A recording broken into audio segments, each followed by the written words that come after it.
What if the biggest force shaping your future is not one big decision, but one small thing, repeated over and over again?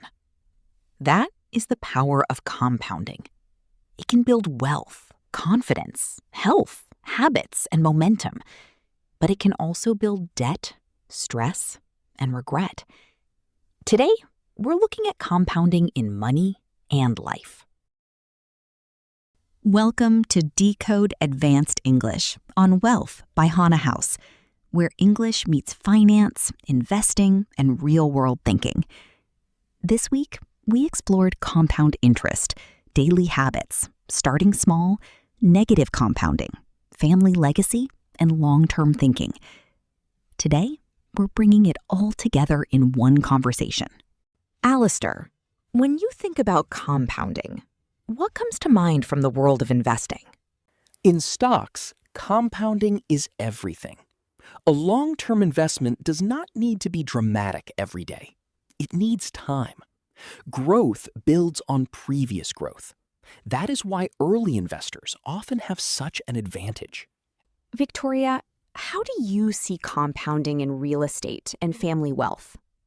In property, compounding shows up through rising value, equity buildup, and long-term ownership. But I also think about family compounding. When one generation builds a base, the next generation starts from a stronger position. Liam, what about personal finance? For me, compounding is not just about investing. It is about behavior. Small, repeated financial decisions, saving, budgeting, avoiding unnecessary debt, compound into stability and confidence. The same is true in reverse if the habits are poor. And Sophie, from the banking side? I think about compounding in terms of cash flow and risk. Good habits compound into safety. Bad habits compound into stress.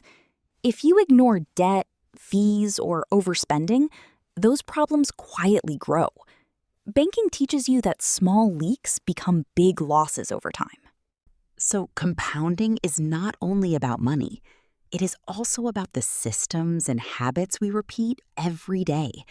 Whether it is investing, saving, property, or financial discipline, the message is the same. Small actions become large results over time. Now let's hear from Sarah, 29, a marketing executive in Singapore, and Daniel, 31, a freelance designer in Kuala Lumpur, and how compounding has shaped their lives in very different ways. I never thought compounding would feel so personal. I used to believe it was just a finance term, something for investors and spreadsheets. But then I started putting aside a small amount every month, automatically, before I could spend it. At first, I barely noticed it. It felt too small to matter. A year later, I checked my account and realized something had shifted. The money was growing, yes, but more importantly, I was changing. I felt calmer. I stopped living in such a reactive way. I became someone who could think ahead instead of just surviving the month. That was the real surprise. Compounding did not just grow my savings, it grew my confidence. My story with compounding started in the opposite direction. I used to ignore small debts because each one felt harmless. A late payment here, a little overspending there, a bad sleep schedule, some random nights I told myself I'd fix later. None of it felt like a big problem at the time. But compounding works quietly. Stress started building, my energy dropped, my work became less sharp. I was constantly behind, and I did not even realize how much the repeated small decisions were affecting me until it felt heavy. The turning point came when I finally looked at the pattern instead of the excuses. I started making smaller, better choices every day. Paying down debt, sleeping earlier, setting boundaries with spending. It wasn't dramatic, but slowly the pressure started to ease. That taught me that compounding can hurt you, but it can also help you recover if you begin again. Let's decode some key English terms from today's episode. Compound interest, growth on your growth. Example, compound interest can turn a small monthly investment into a much larger amount over time. Principal, the original amount you invest or borrow. Example, if you invest $1,000, that $1,000 is your principal. Interest rate, the percentage used to calculate growth or cost. Example, a higher interest rate means your debt grows faster.